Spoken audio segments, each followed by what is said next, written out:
जिस समाज को पानी पीने का अधिकार ना हो, जिस समाज को चलने का अधिकार ना हो, जिस समाज को पढ़ने लिखने का अधिकार ना हो, अगर उस समाज के हाथ में इतनी बड़ी ताकत कैसे आ गई कि वो ताकत कैसे आ गई कि वो तय कर सकते हैं कि इस देश में राजा कौन बनेगा, इस देश में मुख्यमंत्री और प्रधानमंत्री कौन बनेगा।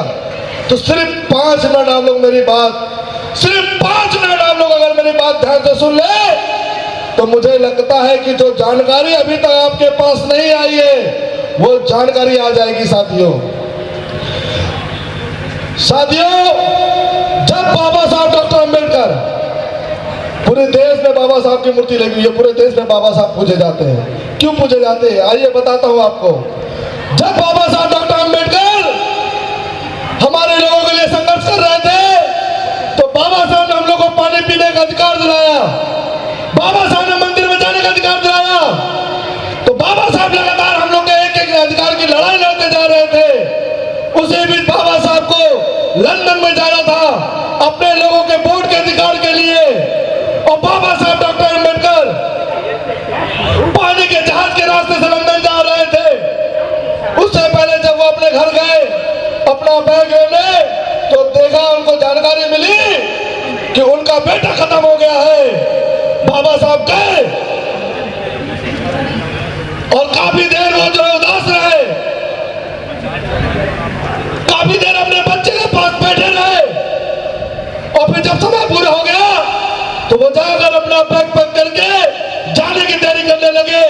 उसी बीच उनका भाई आया, उनकी पत्नी आई, बोले कहां जा रहे हो?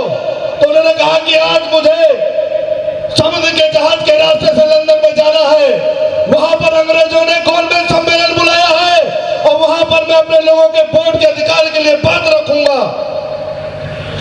तो उन्होंने कहा कि कितने खुदगर्ज आदमी हो, तुम्हारा बच्चा सामने मरा पड़ा हुआ है और तुम्हें जो है समाज की पड़ी हुई है। तो बाबा साहब ने कहा कि ऐसा नहीं है कि मैं अपने बेटे से प्यार नहीं करता, लेकिन यह भी बात सच है कि जितना मैं अपने बेटे से प्यार करता हूं उतना अपने समाज से भी प्यार करता हूं। बाबा साहब ने कहा कि इस बेचारे को मरना था, इस बात का मुझे दुख है कि मैं इसके लिए कुछ नहीं कर पाया, मैं इसको बचा नहीं पाया, मैं इसका इलाज नहीं करा पाया। लेकिन अगर आज मैं नहीं गया तो इस देश में न जाने आने वाले कितने बच्चे कुर्बान हो जाएंगे, खत्म हो जाएंगी, न जाने कितनी पीढ़ियां खत्म हो जाएंगी। और बाबा साहब अपने दिल पर दुख का पहाड़ लेकर लंदन के लिए निकल गए। उनकी बीवी ने जो हालातों को समझा और बाबा साहब लंदन गए, अंग्रेजों से लड़कर जबरदस्ती अपने लोगों के लिए इस वोट का अधिकार लेकर आए। सोचिए, आप सारी मेरी माताएं सामने बैठी है, सोचिए अगर आपके बच्चों को एक बुखार आ जाए, इनके किसी बच्चे को एक बुखार आ जाए तो नौकरी की छुट्टी कर देते हैं, उसको छोड़ के नहीं जा पाते।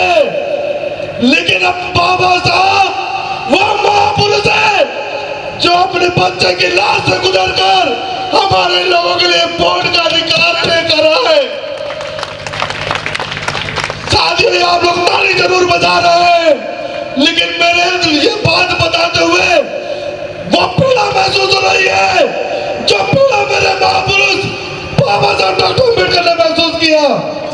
लेकिन इस बात पे गर्व होता है कि बाबा साहब ने वो वोट का ताकत हमें दिलाई कि आज बड़ा बड़ा प्रधानमंत्री हो, चाहे मुख्यमंत्री हो, चाहे खुदरा भी ताकतवर हो, वो हमारी गलियों में आके हमारे लोगों को पैर पकड़ता है। लेकिन अफसोस इस बात का होता है, अफसोस इस बात का होता है कि जिस बाबा साहब डॉक्टर अंबेडकर ने अपने बच्चे की लाश से गुजरकर ये वोट का अधिकार दिलाया, हमारे लोग उस वोट के अधिकार को, बाबा साहब की उस कुर्बानी को, बाबा साहब की उस कुर्बानी को जो है 1000 में बेच रहे, 2000 में बेच रहे। आज तमाम सरकारें बाबा साहब जो अपने बच्चे की लाश से गुजरकर जो अधिकार दिलाया वोट का, तमाम सरकारें जो है कहती हैं हम बाबा साहब का सपना पूरा साहब के वोट के वोट को खरीदने का काम करती है। कोई 2100 रुपए दे रहा है, कोई 3000 दे रहा है, कोई 2500 दे रहा है, कोई दारू बांट रहा है, कोई एक के साथ एक फ्री दे रहा है। मैं पूछना चाहता हूँ, ये मेरी माँ सामने बैठी है, मैं आप सबसे पूछना चाहता हूँ कि जिस बाबा साहब डॉक्टर अम्बेडकर ने अपने बच्चे की लाश से गुजर कर आपको वोट का अधिकार दिया है, क्या आप उस अधिकार को बेचोगे? नहीं, मुझे बताओ, क्या आप लोग उस अधिकार को बेचोगे? क्या बाबा साहब उस कुर्बानी को आप लोग इस तरीके से एक के साथ एक दारू में बेच दोगे? बाबा साहब की बड़ी इच्छा थी, मुझे आज भी याद है, अभी कुछ दिन पहले पूरे देश ने 26 जनवरी बनाई। आप सब लोग समझिए, जब 26 जनवरी 1950 को जब इस देश का संविधान लागू हुआ तो बाबा साहब मुस्कुराते हुए बाहर निकले, तो उनसे किसी ने पूछा, बड़ा मुस्कुरा रहे हो, आज बहुत खुश नजर आ रहे हो। तो बाबा साहब ने कहा कि आज बड़े संघर्ष के बाद, जो तपस्या के बाद मैंने जो संविधान लिखा था, आज वो इस देश में लागू हो गया है। आज से वो दिन खत्म जब राजा के पेट से, जब रानी के पेट से राजा पैदा हुआ करते थे। आज से वो दिन आ गया है, आज से वो दिन आ गया है कि जब वोट से राजा पैदा होंगे, जब वोट से तय होगा कि कौन विधायक बनेगा, कौन सांसद बनेगा, कौन मुख्यमंत्री बनेगा, कौन प्रधानमंत्री बनेगा। और हमारे लोगों के पास वोट है, इस देश में हमारे लोगों की आबादी है, और मुझे पक्का यकीन है कि हमारे समाज के लोग अपनी एकता बनाएंगे और वोट के दम पे अपना विधायक बनाएंगे, अपना सांसद बनाएंगे, और इस देश में शासक बनेंगे, और अपने लोगों के शिक्षा के लिए काम करेंगे, अपने लोगों को रोजगार देंगे, अपने लोगों को मकान देंगे, अपने लोगों को हॉस्पिटल देंगे, अपने लोगों को नौकरियां देंगे, और फिर ये जो हमारा मांगने वाला समाज है, ये देने वाला समाज बन जाएगा। तो तुरंत जिसने बाबा साहब से ये बात पूछी थी, उसने जवाब दिया कि अम्बेडकर, आप गलत फहमी में हो, तुमने इनको वोट का अधिकार तो दे दिया, लेकिन तुम्हारा समाज बिकाऊ है, क्योंकि तुम्हारे लोगों के पास वोट भले ही ज्यादा हो, लेकिन नोट हमारे लोगों के पास है, और हम तुम्हारे लोगों को खरीद लेंगे। और आज देखिए, वही दौर है कि वो लोग अपने नोट के दम पर हमारे लोगों को खरीद रहे हैं, वो लोग अपने नोटों के दम पर हमारे लोगों को खरीद रहे हैं। जिस बात का डर बाबा साहब डॉक्टर अम्बेडकर को था, आज वही हो रहा है। इसीलिए बाबा साहब डॉक्टर अम्बेडकर खत्म होने से पहले पूरे समाज को, पूरी कौम को ये जिम्मेदारी देके गए, बोले कि बड़ी मुश्किलों के बाद, बड़े संघर्षों के बाद मैं इस कार्य को यहां तक लेकर आ पाया हूं। अगर इस कार्य को आगे ना बढ़ाना तो पीछे भी ना जाने देना। इसका मतलब समझी मेरी बातों।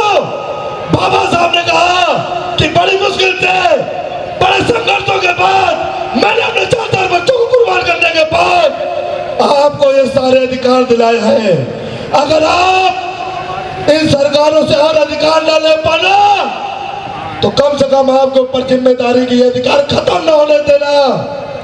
लेकिन आज बड़ा अफसोस होता है कि वो लोग हमारे लोगों के वोट को खरीदते गए, अपनी सरकार बनाते गए, और दिन ब दिन हमारे लोगों के एक एक अधिकार खत्म करते गए। वो लोग चाहे भीम को लगाते गए, लेकिन हमारे लोगों के अधिकार भी खत्म कर गए। आज देख लीजिए, जो नौकरी का जो अधिकार, जो रोजगार का अधिकार, जो आरक्षण का अधिकार बाबा साहब डॉक्टर अम्बेडकर ने दिया था, आज वो खत्म हो गया है। आज सरकार ने सभी सरकारी संस्थाएं बेच दी है, सारे स्कूल प्राइवेट करे जा रहे हैं, सारे हॉस्पिटल प्राइवेट किए जा रहे हैं। आज वो सारे अधिकार दिन ब दिन खत्म होते जा रहे हैं। मैं पूछना चाहता हूं आप लोगों से कि जो बाबा साहब ने आपको अधिकार दिए थे, जब पूरे वो खत्म हो जाएंगे तब आप लोगों को सुकून आएगा? आपकी आने वाली पीढ़ी, ये आने वाले बच्चे जब बड़े होंगे तो बेरोजगार घूम रहे होंगे, और वो देखेंगे, जब इतिहास पढ़ेंगे कि एक अकेले बाबा साहब डॉक्टर अम्बेडकर ने हमें सारे अधिकार दिला दिए, लेकिन हमारे माँ, दादा, दादी लोगों ने दारू के चक्कर में, साड़ी के चक्कर में, 1000, 2000, 5000 के लालच के चक्कर में गलत सरकार बना दी और उस सरकार ने हमारे एक एक अधिकार खत्म कर दिए, तो वो आपको कोसेंगे, वो आपको कोसेंगे। तो अगर हमारी आने वाली पीढ़ी जो गुलाम बनी, जो उनमें गुलामी लगेगी, जो उनके अधिकार खत्म होंगे, उसके जिम्मेदार आप लोग होंगे। क्योंकि आप लोग उनकी सरकार बनवा रहे हो जो कभी बाबा साहब डॉक्टर अम्बेडकर के नहीं हुए, जो हमारे लोगों का आज से 50 साल पहले जो हमारे लोगों का छुआ हुआ पानी नहीं पीते थे, जो हमारे लोगों को अपने बराबर बैठने नहीं देते थे, जो हमारे बच्चों को डॉक्टर, इंजीनियर, आईएएस, पीसीएस बनते नहीं देखना चाहते, जो हमारे बच्चों को अच्छी शिक्षा नहीं देना चाहते। मैं पूछना चाहता हूँ कि ऐसे लोगों को सबक कौन सिखाएगा? बाबा साहब ने जो जिम्मेदारी दी थी इस संविधान को लागू करवाने की, वो किसकी है? आज जब मैं देखता हूँ कि बड़े भाई चंद्रशेखर आजाद पूरे देश में बाबा साहब का झंडा लेकर पूरी जिम्मेदारी से लड़ रहे हैं,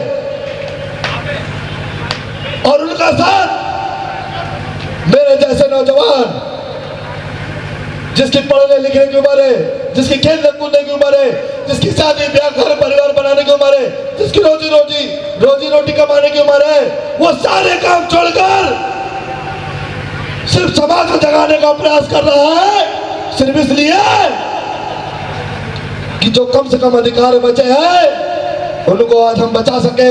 और बाबा साहब ने जो सपना देखा था कि हमारा समाज शासक बन सके, उस सपने को पूरा करने के लिए आज हम लोग अपना घर परिवार छोड़कर निकले हैं। मैं पूछना चाहता हूँ कि हम लोग दिन रात समाज को जगाने का काम कर रहे हैं, उससे लोग दिन रात निवेदन कर रहे हैं, लेकिन अगर आप लोग उन्हीं की सरकार बनाते रहोगे जिनकी लड़ाई बाबा साहब डॉक्टर अम्बेडकर से थी, आप लोग बार बार उन्हीं की सरकार बनाओगे जो आपके बच्चों को भला नहीं चाहते, आप लोग बार बार उन्हीं की सरकार बनाओगे जो एमसीडी की नौकरी खत्म कर रहे हैं, आप लोग बार बार उन्हीं की सरकार बनाओगे जो आपके जल बोर्ड की नौकरी खत्म कर रहे हैं, आप बार बार उन्हीं की सरकार बनाओगे जो आपको साफ पानी नहीं दे पा रही है। सोचिए, देश की आजादी के बाद भी हमारे नल में पानी किस तरीके से आता है, किस तरीके से सीवर का पानी हमारी गलियों में भरा रहता है। आजादी के 78 साल बाद भी आज हम नाले की और पानी की लड़ाई लड़ रहे हैं। आजादी के 78 साल बाद भी ये सरकार हमें साफ पानी नहीं दे पा रही है, मुझे बड़ा अफसोस होता है। लेकिन सम्मानित साथियों, मैं चाहता हूं कि एक बार, सिर्फ एक बार आप खुद भाई विक्की पारचा जी, जिसको बड़े भाई चंद्रशेखर आजाद जी ने आप लोग के बीच भेजा है, एक बार भाई विक्की पारचा जी को अवसर देखिए। आपकी सीवर की समस्या तो टक्के की चोट में ठीक हो जाएगी, इस बात की मैं जिम्मेदारी लेता हूं।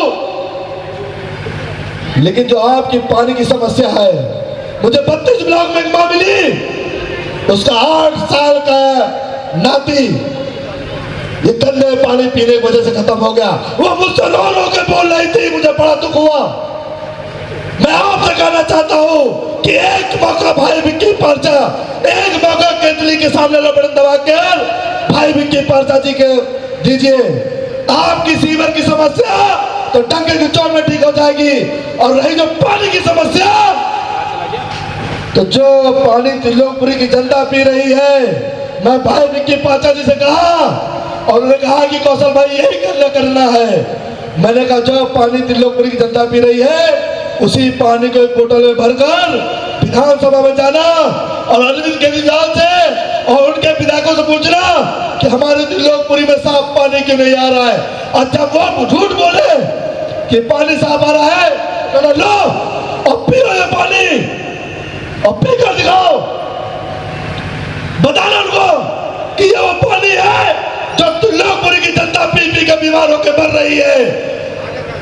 उस दिन आपकी टोटियों में साफ पानी भी आएगा, क्योंकि अरविंद केजरीवाल की इतनी औकात नहीं, इतनी क्षमता नहीं कि त्रिलोकपुरी के किसी भी एक ब्लॉक से उठाकर वो नल के मुंह में पानी लगा के पी के दिखा दे। सोचिए कि हमारे बोर्ड से जो विधायक बना हुआ, जो सांसद बना हुआ, जो मुख्यमंत्री बने हुए लोग हैं, वो आरों का साफ साफ पानी पी रहे हैं, लेकिन हमारे बच्चों को, हमारे लोगों को इतना गंदा पानी पीने पर मजबूर कर रहे हैं। तो अगर आप वाकई चाहते हैं कि आपके पास ऐसा नेता पैदा हो जो दिल्ली के मुख्यमंत्री से सवाल करे और दिल्ली के मुख्यमंत्री को मजबूर करे कि या तो आप भी ये पानी पियो या त्रिलोकपुरी वालों को वो पानी दो जो आप पीते हो, जो आपके विधायक पीते हैं, जो आपकी सरकार में लोग पीते हैं। तो उसके लिए आपको भाई विक्की पारचा को जिता कर भेजना पड़ेगा। क्योंकि अगर झाड़ू वाला जीत गया, अगर झाड़ू वाला नोट के दम पे, शराब के दम पे जीत गया, तो बताओ अपनी सरकार के खिलाफ आवाज उठाएगा? जनता चाहे जितना गंदा पानी पिए, उनका बच्चा मर जाए, लेकिन वो अरविंद केजरीवाल के खिलाफ नहीं बोलेगा, वो अपनी सरकार के खिलाफ नहीं बोलेगा। अगर उसकी सरकार के खिलाफ बोलने की कोई हिम्मत रखती है तो भाई विक्की पारचा जिस तरीके से चंद्रशेखर आजाद जी लोकसभा में दहाड़ कर बोलते हैं, अपने लोगों के लिए लड़ते हैं, मैं पूरी जिम्मेदारी से कह सकता हूं कि दिल्ली के लिए जब त्रिलोकपुरी के लिए वो लड़ेंगे तो पूरी दिल्ली की जनता कहेगी कि त्रिलोकपुरी के लोगों ने इस बार ऐसा विधायक चुन के भेजा है जो पूरी सरकार के होश उड़ाए हुए, एक अकेला विक्की पारचा पूरी सरकार पे भारी पड़ा है। जिस तरीके से आज नगीना के लोगों का धन्यवाद पूरे देश के लोग करते हैं, ठीक उसी तरीके से पूरी दिल्ली के लोग त्रिलोकपुरी की जनता का आभार व्यक्त करेंगे। पूरी दिल्ली के लोग कहेंगे कि त्रिलोकपुरी ने इस बार एक ऐसा योद्धा भेज दिया है जो सिर्फ त्रिलोकपुरी की नहीं, पूरे दिल्ली की आवाज बना हुआ है।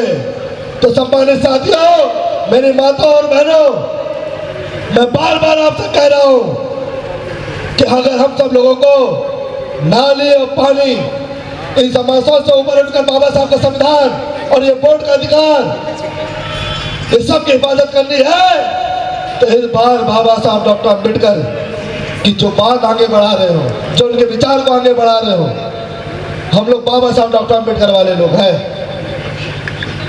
हमने जो कह दिया वही आखिरी सत्य है। फिर उसके लिए जान जा सकते हैं लेकिन सम्मान नहीं जा सकता। पूरा देश जानता है और आप लोग देखिएगा यूट्यूब पे खोलकर, ये मीडिया वाले तो दिखाएंगे नहीं कि चंद्रशेखर आजाद जी एक बार जो बात बोल देते हैं फिर दुनिया इधर की इधर हो सकती है, लेकिन भाई चंद्रशेखर आजाद जी तस के बस खड़े रहते हैं।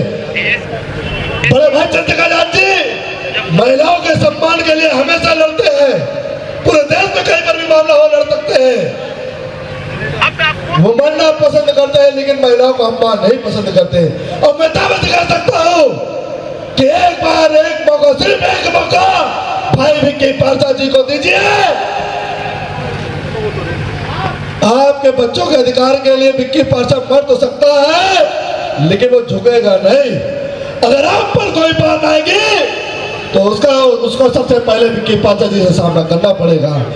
तो मैं चाहूंगा कि आप सब लोग इस बात को जहन में उतार लीजिए कि आने वाली 5 तारीख को किसी के जो है बातों में नहीं आना है, किसी के बहकावे में नहीं आना है। और ध्यान से सुन लीजिए, हमारे काशीराम साहब कहते थे कि कोई दारू दे, पैसा दे तो उसका विरोध करोगे तो झगड़ा करेगा।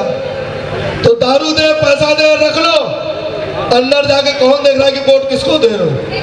तो वोट हमेशा अपनी पार्टी को देना।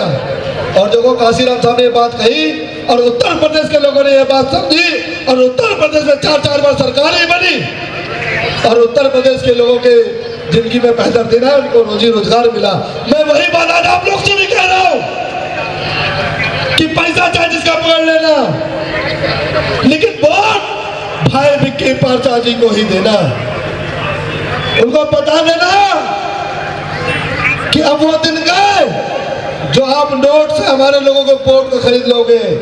अब ये वो जनता है जो नोट तो तुम्हारा ले लेगी लेकिन वोट अपने आदमी को देगी, वोट विक्की पारचा को ही देगी।